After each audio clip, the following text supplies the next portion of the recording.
Mwenyekiti wa Chama cha Mapinduzi CCM mkoa wa Geita Nicolaus Kasindamila na mbunge wa jimbo la Chato Kaskazini Cornel Magembe wamewasili nyumbani kwa mama mzazi wa hayati Magufuli aliyefariki Mei 25 mwaka 2026, anayetarajiwa kuagwa hapo kesho Mei 29 wilayani Chato mkoani Geita. Akizungumza na waandishi wa habari, mwenyekiti wa Chama cha Mapinduzi mkoa wa Geita Nicolaus Kasindamila amesema ni pengo kubwa kwa familia kuachwa na mama mzazi ambaye alikuwa tegemeo kwa watoto wake pamoja na jamii kwa ujumla. Amesema taarifa za msiba alizipokea wakati akiwa katika zoezi la uchaguzi mdogo wa kumpata diwani wa kata ya Bongela. Katika msiba huu ambao ulitokea juzi, mama yake na hayati Daktari Magufuli mauti yalimfika juzi jioni.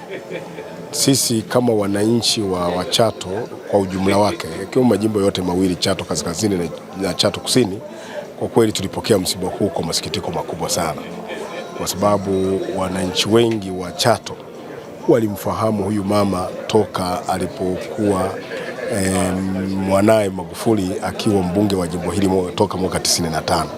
Kwa hiyo watu wengi na wananchi wengi walikuwa wanashiriki shughuli mbalimbali kwenye familia, na yeye mama alikuwa ni mtu mcheshi, alikuwa anapokea kila aina ya mtu aliyekuwa anakuja hapa.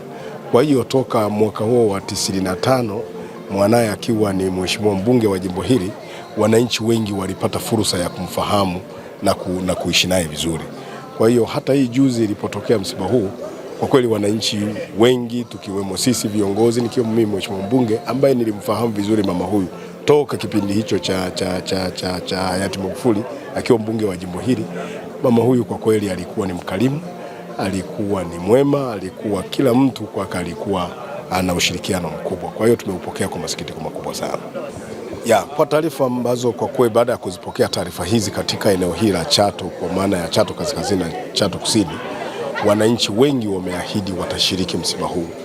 Kwa hiyo na mimi nitumie nafasi hii kuwaomba wananchi kwa kweli tujitokeze kwa wingi, tuje tumuage mama yetu, tumsindikize katika nyumba yake ya milele, ambayo sasa wananchi watakapokuwa wanakuja hapa, basi tuje angalau pia tutapata fursa ya kusikiliza viongozi mbalimbali watakaokuwepo.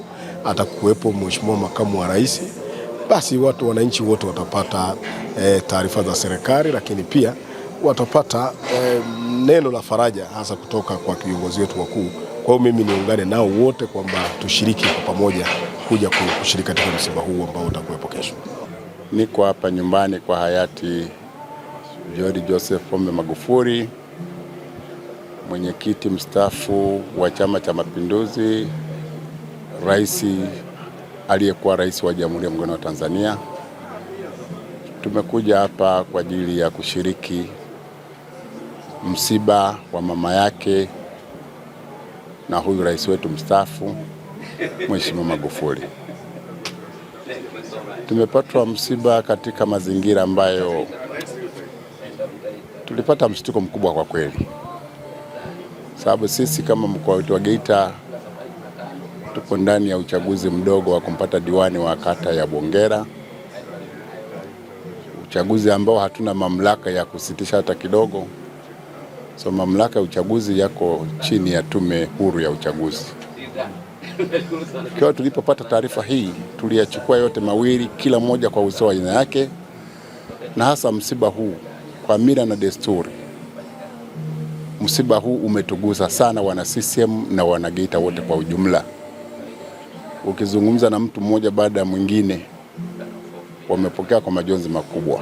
Tumekuwa tukiendesha na kampeni zetu za uchaguzi, lakini taarifa ya msiba huu tulikuwa tukizitoa kwenye vikao vyetu vya kampeni na mikutano, kwamba hatuna maneno mengi kwa sasa, tuko ndani ya msiba wa taifa, msiba wa mkoa wetu, kwa sababu huyu mama aliyefariki, Mama Susan, ndiye kamzaa aliyekuwa rais wa Jamhuri ya Muungano wa Tanzania na mwenyekiti wa chama chetu mstaafu. Tukio hilo tu linakuwa na uzito wa pekee kwa huyu mama aliyetuzalia kiongozi, aliyetulelea kiongozi, aliyemsimamia kiongozi mpaka kufika mahali hapo. Mama huyu pia ana mchango mkubwa sana kwa taifa hili kupitia kumzaa mwanae ambaye alikuwa rais, yeye mwenyewe ana mchango mkubwa kwa familia yake, kwa jamaa wanaomzunguka na ndugu wote na Chama cha Mapinduzi na nchi yote kwa ujumla. Kwa iwe isiwe, tumepokea huu msiba kwa mshtuko mkali, lakini pamoja na kushtuka, tunarudi kwenye maandiko matakatifu. Wanasema hakuna jambo lolote linaloweza lilo nje ya uwezo wa binadamu akalibadilisha. Ni mapenzi ya Mwenyezi Mungu amepanga yatimie. Hatuna budi kupokea msiba huu kama msiba mingine, na tutashiriki msiba huu mwanzo mwisho, na ndio maana sasa tuko hapa na shughuli za uchaguzi wetu kule zinaendelea, lakini kampeni zetu ni baridi sana, kwa maana ya kuonyesha ushiriki wetu wa msiba huu kwa vitendo zaidi.